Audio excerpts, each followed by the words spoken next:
FamilyLife Australia presents Marriage and Family Life, a program of practical advice and encouraging stories to bring you hope and to enrich your marriage and family life. Well, we all have different personalities, but unfortunately, sometimes they conflict with each other. How do we overcome those conflicts, and how can we just get along better?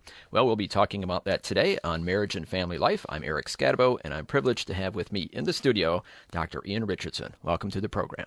Thanks, Eric.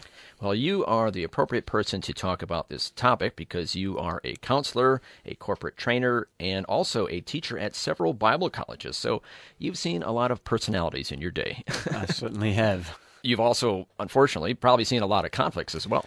Probably about 50% of the counselling I do tends to be couple counselling. They come with their conflicts and their marital issues, and we've got to work through a lot of the conflicts that are there that come from who they are and how they're trying to relate to one another, or perhaps should we say not relate to one another. So let's start off with different personalities. It's hard to believe, but over the years, it's always kind of boiled down to four basic ones. Yeah, we're not one or another. We are a mixture of highs and lows of each of them. We have a dominant trait that's there within us, and our highest trait is the one that tends to come across most through what we do, and especially in a default situation. When our back's up against the wall, our dominant trait is what's going to come out to protect us. And that's another whole situation. How you react under pressure is going to be kind of your true self. Very much so. Some people under pressure just become that bulldozer that pushes their way through. Some people find they have ferocious verbal attacks. Some people just default to that place of perfectionism. And others say, don't push me. Well, you mentioned the bulldozer, and I think that's probably a good place to start. You see that all the time on playgrounds where there's just some kids, they're like, okay, we're going to do this. It's like, well, wait a second, who decided you were in charge? But they just naturally do it. They're the born leader. And wherever they are, they tend to take over. So you put two of them together in the one place and you've got some fireworks because they're both wanting to take over here. As I say, they're the born leader, but unfortunately they come with some negative traits that go with it because they're more concerned about getting the job done than they are about the detail and the perfectionism of the job. They just want to get the job done, and so they will tend to walk over others in the process of doing it, and they can leave a great trail of destruction behind them. Okay, so like all of the personality types, positives and negatives. Positives, you want a leader if you want to get the job done. They just know how to make things happen. But the negatives, sometimes not so concerned about people's feelings along the way. They don't have to walk all over people. They can learn to interact better with people. In their communication style, they will tend to always be a teller rather than a seller. And they will tell people what to do, but they can learn to work with other people instead of just expecting other people to follow along behind them. And their environment in which they've grown up in will also determine to a large degree how much of a bulldozer they become.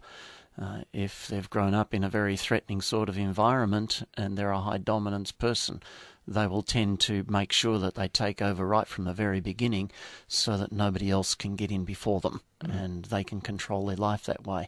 Our whole growing up environment tends to modify the way that any of our personalities come across. Yeah, it's going to be a combination. Yeah. Moving right along, second personality type is the extroverted influencer, kind of the seller. Yeah, the outgoing person.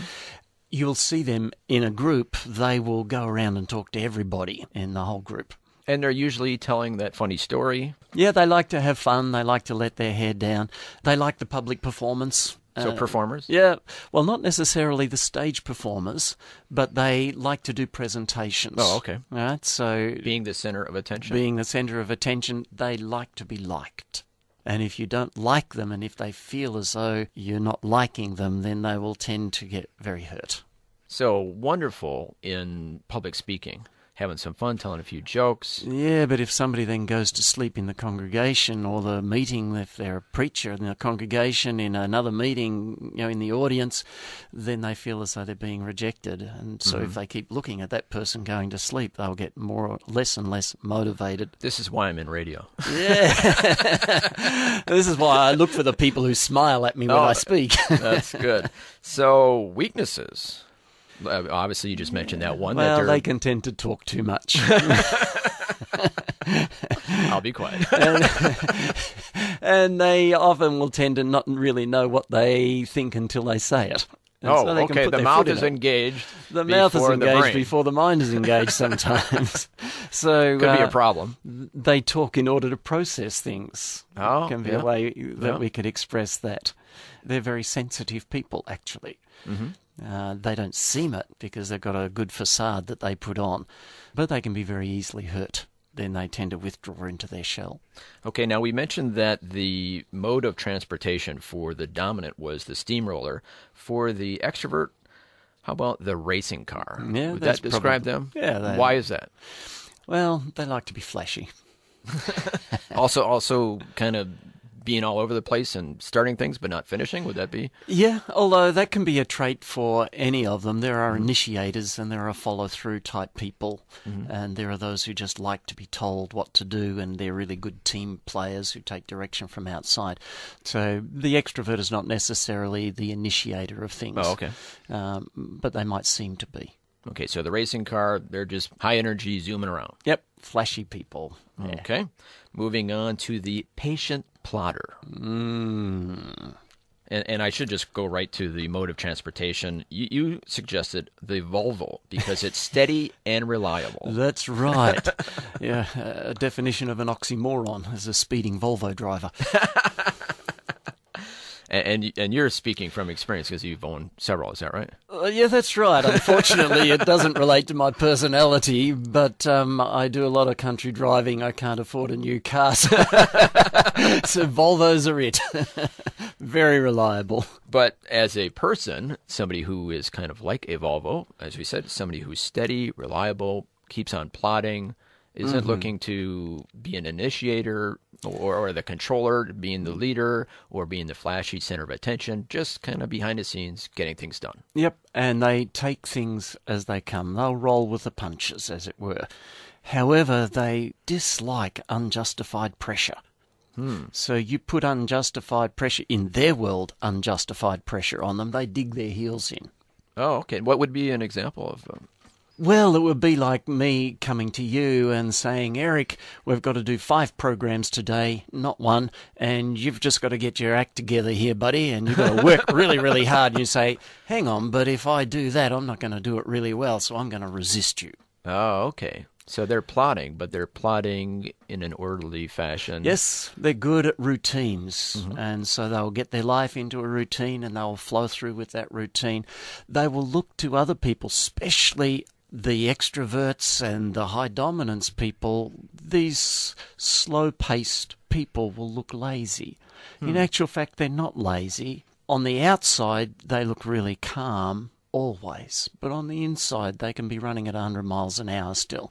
But they will tend to not show that, and they will tend to just pace themselves well and work through what they consider to be a justifiable pace. They don't like change because they like the steady routines that they develop. But if you're in a hurry to get things done, they can frustrate you. Now moving on to our final personality type, the Analytical Perfectionist. That kind of tells you a little bit there. They like to analyze things, but get it right. Detail is really important to them. And so they're great with fine detail of things, but they're rotten if it comes to trying to develop a big picture. Oh, okay. Your high dominance person is going to be the big picture type person, more likely. Problem that we find with them often is that when the detail is not right, they tend to want to take over to get it right, and others then think that they're wanting to take control. They're not wanting to be in control, they're just wanting to make sure it's done right. So justice is big for them? Yeah, justice is really big. So fairness. So if they consider that something's not fair for themselves, they'll really jack up. Okay. Any other weaknesses? I think the biggest weakness is this need to have the detail right, especially for me because I'm not interested in the detail. I just want to get the job done. Your personality type, we might as well give it away. Yeah, well, I'm very much a high extrovert, but I also like to be in control, and I'm a very impatient person by nature. However, as a counsellor, I've learnt that I have to modify the way that I come across, and so I have learned how to be the patient listener. Good on you. It There just you go. takes energy to do that, but God's given me some gifts in certain areas, and so I have to modify how I go about things in order to express some of those gifts more effectively. The Analytical Perfectionist. Oh, and we forgot to mention their mode of transportation, the train. Yeah, because a train sticks on the rails, and it's got to be just right for them. If the rails don't seem to be quite right, then they have to stop. All of these are personality types, and like we said earlier, most of us are some combination thereof. Yeah. I'm sure you could identify with one or two of these. We're not one or another. We actually have all of those traits either in a high level or a very low level. So you're either a dominant or a not dominant person, be in control or not want to be in control. It doesn't mean you can't be in control. It just means that it takes energy to take control of things. You're an outgoing person or you're an introverted, extroversion or introverted. Mm-hmm. But the introverted person can be outgoing and talkative. It just takes energy to do that. You're a patient person or an impatient person. And again, the patient person can make things happen quicker if there's enough need for that, or the impatient person can slow down. You're a perfectionist who likes the rules and regulations, or you can be the opposite of that, where you're not interested in the rules and regulations, but we can modify who we are, and that's important as we come later on in what we're going to talk about, to be able to identify this ability to modify how we come across to others. Obviously, we can see how these different personality types would conflict. Yes. They're looking at things quite differently, and that's what we're going to talk about next as we continue our conversation with Dr. Ian Richardson looking at personality types. We'll have more right after this.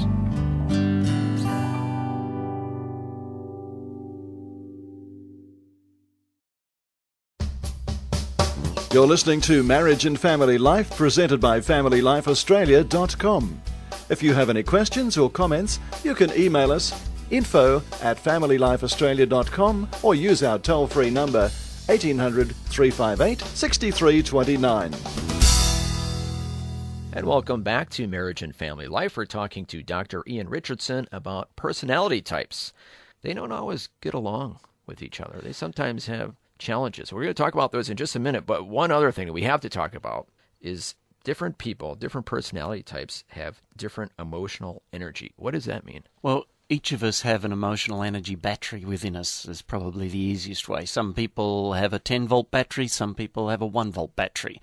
And depending on how big our energy battery is, determines how broad a range of things that we can take on and how we actually express our personality traits. So, for example, somebody with a really high energy level will take on a multitude of tasks all at one time. Somebody who has a very low energy level can only do maybe one thing at a time. The way that I like to express that is, if somebody's really low energy, you give them one job, they will do it really faithfully. Give them 2 jobs, they will do one of them really faithfully. Give them 3 jobs, and they're in overload and they won't do anything. And so in working together with others, it's important to identify how much capacity they have to do a variety of things and still have enough left over for the important things of personal life. But God created everybody. God created everybody, and they can do different things in different ways. And it's about accepting the other person as they are, not as what we would like them to be. And one of the real problems with high-energy people is that they expect that everybody else can keep up with them and do what they do. And it just can't be done. I'm a very high-energy person in terms of my emotional energy. I have a multitude of things on the go at one time. My wife has a lower energy level than what I do. She paces herself in what she does. I tend to be like the bull at the gate. Just take it on, stuck into it. She will pace herself through it. At the end of the day, we will still achieve much the same in terms of productivity, but she has to pace herself to get there well. And I've had to learn to allow her to do that. To start with, when we first got married, it was, come on, there's work to be done here. Yeah, I could see how that could have some challenges in a marriage. Yeah, very much so. Where one is the high energy, if they don't accept that their partner can't keep up with them, they keep pushing until in the end the other one just stops, gives up. Okay, I'm thinking of the